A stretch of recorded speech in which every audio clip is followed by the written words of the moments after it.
रोहित एक सरकारी दफ्तर में क्लर्क की नौकरी करता था। सीधा सादा लड़का, ना किसी से ज्यादा मतलब, ना किसी से दुश्मनी। उसे बस अपने काम से मतलब था।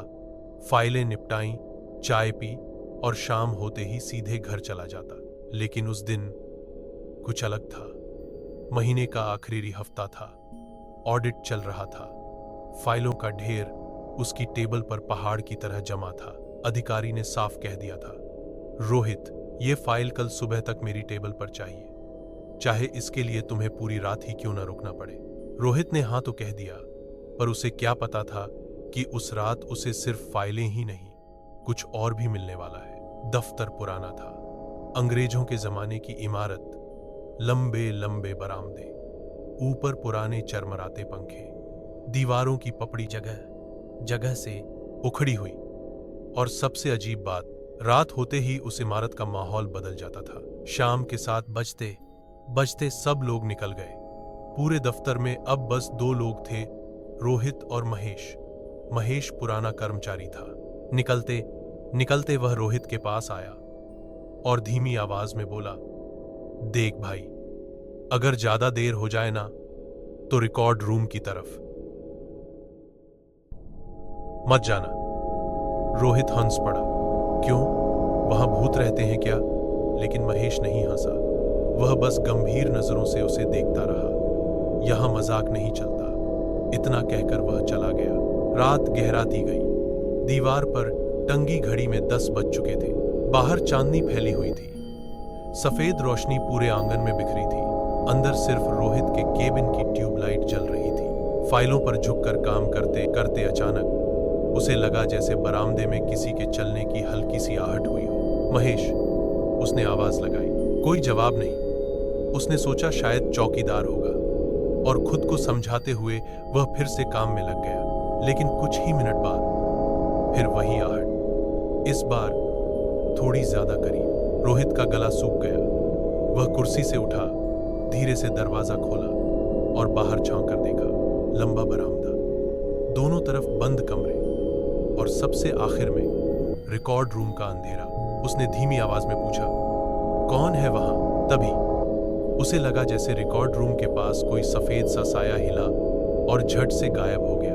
उसका दिल जोर जोर से धड़कने लगा। दिमाग खराब हो रहा है मेरा, उसने खुद से कहा। वह वापस अपने केबिन में आकर फिर से कुर्सी पर बैठ गया। लेकिन अब हवा बदल चुकी थी। एसी बंद था, पंखे धीमे चल रहे थे। फिर भी एक अजीब सी ठंडक उसकी रीढ़ की हड्डी तक उतर रही थी। तभी बरामदे की ट्यूबलाइट एक बार झिलमिलाई। रोहित ने सिर उठाया। लाइट फिर झिलमिलाई, और फिर बरामदे में किसी चीज के घिसटने की आवाज आई, जैसे कोई उल्टा चल रहा हो। रोहित की सांस अटक गई। हिम्मत जुटाकर वह फिर बाहर निकला।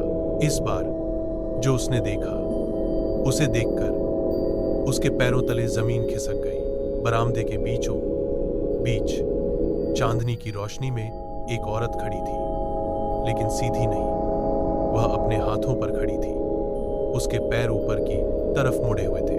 लंबे काले बाल जमीन को छू रहे थे। चेहरा उल्टा लटका हुआ, और धीरे धीरे वह हाथों के बल रोहित की तरफ बढ़ रही थी। रोहित वहीं जम गया। उसके चेहरे का रंग उड़ चुका था। उस औरत का चेहरा बिल्कुल सफेद, आंखें काली खाली। अचानक वह रुक गई। उसने अपनी गर्दन पूरा घुमाकर सीधे रोहित की आंखों में देखा। रोहित पीछे हटने लगा। कौन हो तुम? वह हंसी, लेकिन आवाज उसके मुंह से नहीं आई। पूरे दफ्तर की दीवारों से गूंज उठी, और अगले ही पल वह गायब हो गई, जैसे कभी थी ही नहीं। रोहित ने गहरी सांस ली, लेकिन उसी क्षण बाहर जोरदार धमाके की आवाज आई, जैसे कोई भारी चीज गिर गई हो। पूरा दफ्तर कांप उठा। रोहित भागकर बाहर पहुंचा। आंगन में लगा पुराना बरगद का पेड़ झड़ से उखड़कर जमीन पर गिरा पड़ा था। लेकिन अजीब बात, हवा बिल्कुल नहीं चल रही थी। तभी पीछे से आवाज आई, यहां रात में रुकने की गलती सब करते हैं। रोहित ने धीरे धीरे पलट कर देखा। महेश खड़ा था, लेकिन उसका चेहरा पीला पड़ चुका था, आंखें पूरी तरह सफेद। तू गया क्यों नहीं? महेश की आवाज भारी हो चुकी थी। मैं गया था, वह हल्के से मुस्कुराया। 3 साल पहले। रोहित का दिमाग सुन्न पड़ गया। रिकॉर्ड रूम में जो फाइल जलाई थी ना तुम लोगों ने, उसमें एक औरत का केस दबा दिया गया था। उसने इसी दफ्तर में फांसी लगा ली थी। तब से वो हर उस इंसान को रोकती है जो रात में यहां रुकता है। रोहित पीछे हट गया। मैंने कुछ नहीं किया। महेश की गर्दन टेढ़ी होने लगी, उसके हाथ उल्टे मुड़ने लगे और धीरे धीरे वह भी हाथों पर खड़ा हो गया, बिल्कुल उसी औरत की तरह। अब तू भी यहीं रुकेगा, हमेशा के लिए। रोहित भागने लगा, लेकिन बरामदा लंबा होता गया, दरवाजा दूर होता गया, लाइटें बंद, सिर्फ चांदनी, और फिर सब कुछ अंधेरा। अगली सुबह चौकीदार ने दफ्तर का मुख्य दरवाजा खोला। रोहित की कुर्सी पर फाइलें सलीके से रखी थीं, टेबल पर उसका फोन, लेकिन रोहित गायब था।